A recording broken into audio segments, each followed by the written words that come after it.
Good day, DZMJ. Right now, we are here on the press conference of a recently filed certificate of candidacy, the ANGKLA party list, and we will be the interview the incumbent representative, no other than Congressman Jess Manalo, and the second nominee, Captain Ronald Enrile. So don't go away. Yes, good day ko. Right now po ay kanina ay kapapailan natin ng certificate of candidacy for the acceptation again for 2019 midterm election ng ANGKLA party list. Ano po yung hinihiling nyo, the challenges that we have for ngayon ay pang third term na po ng ANGKLA party list?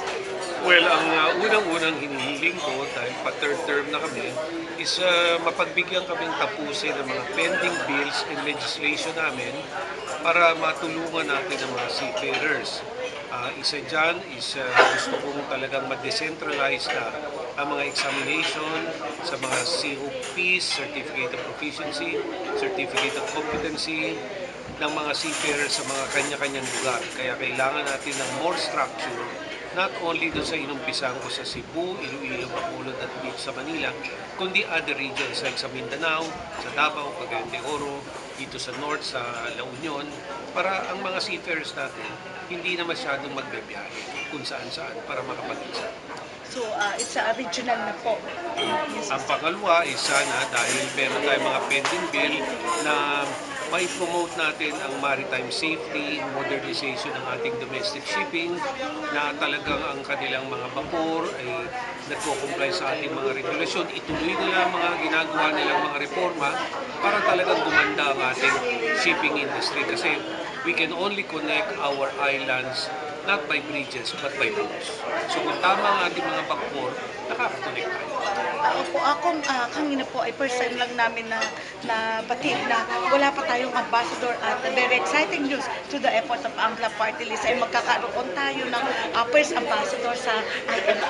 Well, nirecommend ako sa Department of Foreign Affairs na tayo lang ang isang maritime country na napakadaming seafarer na hindi wala tayong permanent ambassador.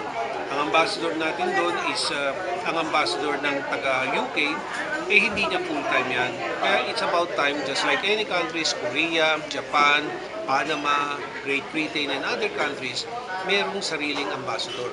Kaya I wrote them and they have agreed to put it there.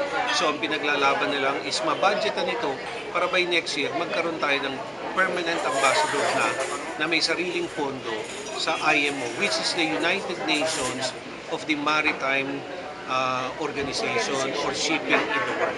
And lastly po, I heard po na you are coordinated with the Supreme Court to put the Admiral Court dahil wala pa tayo sa bansa, even though we are a maritime nation. Well, yan nga, nagkaroon ako ng chance makausap ang ibang mga justices doon, ang mga court administrator natin, kung magpro-propose pa ang ANGKLA na magkaroon ng Admiralty Court. Ito ba ay pagbibigyan nila at pag-uukulan nila ng panahon? Ang sabi naman nila is magandang idea daw to kasi part of the economy is really maritime. Part of the economy is matuto tayo kung ano mga aspeto ng mga vapor, management ng mga vapor, ang pagbebenta ng mga vapor, pagbibili, kung magkabanggaan. Ito ang mga kailangan, may expertise tayo na hindi nahahandle ng regular courts. At ang Admiralty Court, ang mga expert dito, alam nila ang mga gagawin. Kasi may mga standards of the world, may mga regulation na alam na ng mga convention na dapat i-apply na rin natin dito. And last po, your message to re-elect again the ANGKLA party list for midterm 2019 election. Well, ang aking mensahe is na napakalaki ng sektor na ito at napakalaki ng kabutihang ginagawa nito sa bayan. Kaya kung ito'y merong representative sa Congress, palaging maririnig kung ano ang kabutihan at ano mga kailangan para lumaki pa ang ating maritime sector, kapangalagaan natin ang ating mga seafarers, at the same time, mailagay ito sa usapan ng gobyerno na huwag pabayaan itong sektor na ito na napakalaki ang contribution sa bayan, $5.8 billion annually. Thank you po. with us is the second nominee of ANGKLA Party is no other than Captain Ronald Enrile. Yes, Captain, curious po ako regarding sa mga pinag-uusapan natin kanina. Paano po natin madagdagan ang awareness ng Filipino people at makukonvince na as of the moment for 18th Congress ay isang seat at itong mid-term election of 19th Congress ay magdagdagan ang seat ng ANGKLA Party list that we are here in the Maritime Nation? Well, kailangan natin umikot dun sa iba't ibang panig ng bansa natin para makausap natin yung mga stakeholders natin dahil napaka-importante nitong sektor ng maritime dahil alam mo naman 30% ang mga seafarer ay galing sa Pilipinas and we are contributing $5.8 billion to the country. That is 20% of the total OFW remittance. And of course po, hindi po ba, as of the moment, we are proper being Filipino, na number one pa rin ang seafarer sa ibang bansa in terms of recruiting? Yeah, number one pa rin ang, tayo pa rin yung seafarers of choice na tinatawag. Gusto ng mga ship owners ay Filipino pa rin ang kanilang kuhaning crew para sa kanilang barko dahil competent ang mga Pilipino, mahusay magtrabaho, hindi mareklamo, at nakakapagsalita ng maayos na English. Articulated tayo sa Yes, yung communication is very important. I think that's one of the advantage of the Filipino seafarers. And lastly po, regarding po din sa mga shipbuilder natin, marami po ba Pilipino tayong mga shipbuilder? Marami tayong mga shipbuilders. Unfortunately, hindi nabibigyan ng pansin ito ng ating gobyerno. Dapat bigyan natin ng mga insentibo para lumago sila. No, number 4 ang Pilipinas in terms of shipbuilding. And yet yung locals natin ay hindi nabibigyan ng pansin. Dapat bigyan. Ang isang nakikita ko, dapat magkaroon tayo ng isang maritime hub. Saan po ba yung concentration nito? Well, iba-iba. Meron sa Cebu, meron dito sa Manila, meron sa Batangas, meron sa Subic. So, yun yung areas. Maraming areas. Kaya lang, kailangan natin palakasin. Isang ginawa namin yung modernization ng naval architecture para yung mga naval architects ay talagang maging world class. So, yun yung isa sa mga nagawa ng ANGKLA. Your message po sa Filipino people for being second nominee of ANGKLA Party? Well, I think we need to support the ANGKLA Party list because we are representing the maritime sector and everything in this world is moved through ship. So, kailangan natin protektahan yung mga nagpapatakbo ng barko, yung ating mga Pilipinong marino. And sa ating mga marino, nandito kami para supportahan sila, para protektahan sila, pati na rin yung kanilang mga pamilya. So, please support ANGKLA Party list. Thank you.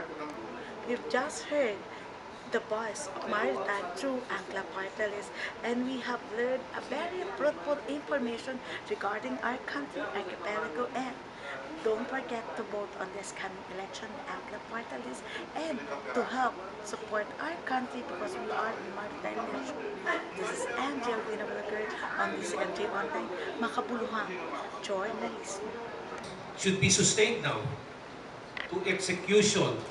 We have come up with a budget, we have come up with funds, but we need to support the institution that is moving it. To my mind, ANGKLA and the maritime sector should go for institution building. Let us build the institution that governs and regulates our maritime industry. We are not here to destroy one another. That's why I look at the party list system. It is one of the rare party system that can actually advocate a specialized field in legislation. But sad to say that after 2 terms, and we're going to our 3rd term, we have actually became known already. I tell you, from the first day that the maritime sector initiated RA 10635, it was the first time that in Congress, the House was loaded and full because the sector, thanks to you, were all present. So I'd like to congratulate all those who have come to Congress, help educate our lawmakers, help educate the executive branch, and now they know. But the difficulty, if they know a lot of things, is a lot of people will come. So the struggle is what is always normal in any political activity. It's the activity that when you do something good, a lot of people will come and say they can do good and they can become better. So for the third term that we will seek our voice in Congress, we must now rally the industry and say, this is the right direction. This is the kind of policy and agenda that our national government should have.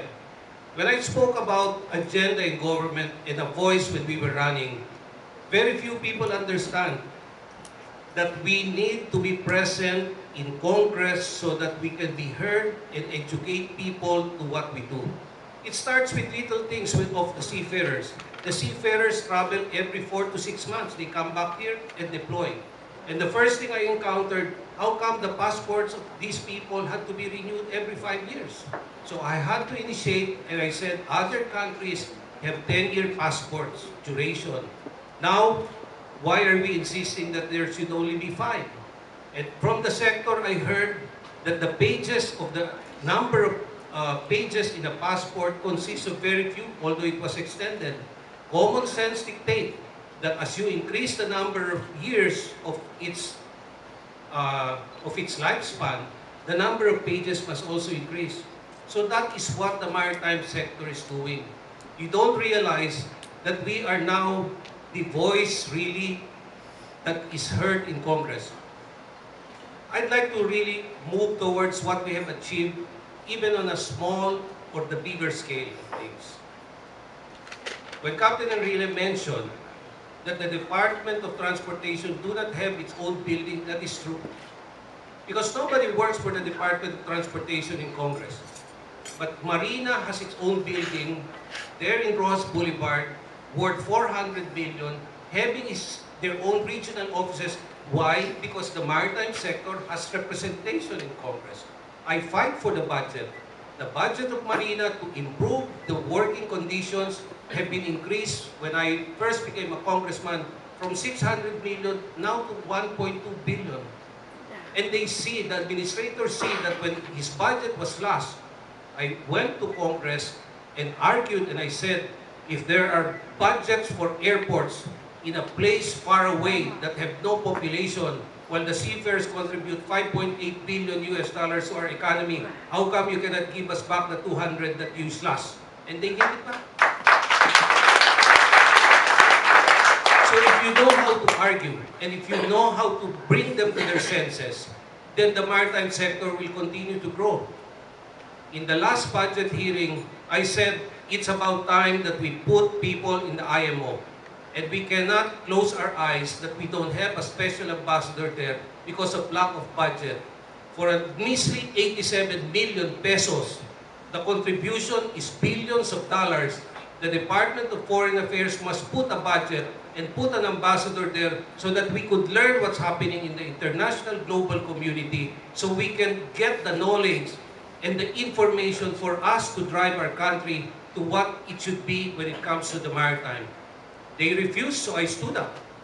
And if other lawmakers can put an insertion for any project, I can also move for the insertion of an 87 million to put the first Filipino ambassador in the IMO by next year. So people ask, why are we not talking about our achievement?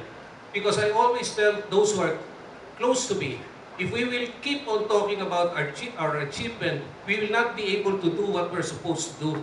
That's why I called for this meeting. We have filed our candidacy. Please try to follow and learn what we have done. And please testify and witness to how important our industry is. I'm not asking you to speak about what I've done. You talk about how important the industry is. You have to talk to everyone, your friends. The maritime industry should be part and parcel of the national agenda, and we should be unified to push it forward so the country can include this in all its undertakings and in all its budget so that our seas and our vessels will be safe for all, so that we can be proud to be an archipelago, a maritime country, and we will have safe domestic vessels, safe seas, and good shipbuilding. A shipbuilding that we can all be proud of because the seas should be the source of our livelihood too. Because if we have seafarers, I always say everything starts with the seafarer. The seafarer from the cadet should be taught to respect, love the sea, and put them in vessels that are that are modern, vessels that can run efficiently like the rest of the world, and they would learn from that. Ang ibig ko lang ho sabihin, pag naituro ho natin to sa ating mga seafarers, sa ating kadete, sila ho magtuturo sa atin kung paano gamitin ang resources ng bayan. I have made the maritime sector as an example of conformity to global standards. They are now learning. They are now beginning to say, Kung Jess, ang laki pala ng sektor mo. Ang tanong naman nila sa akin, bakit isa representative nyo? Ito hindi ko maintindihan.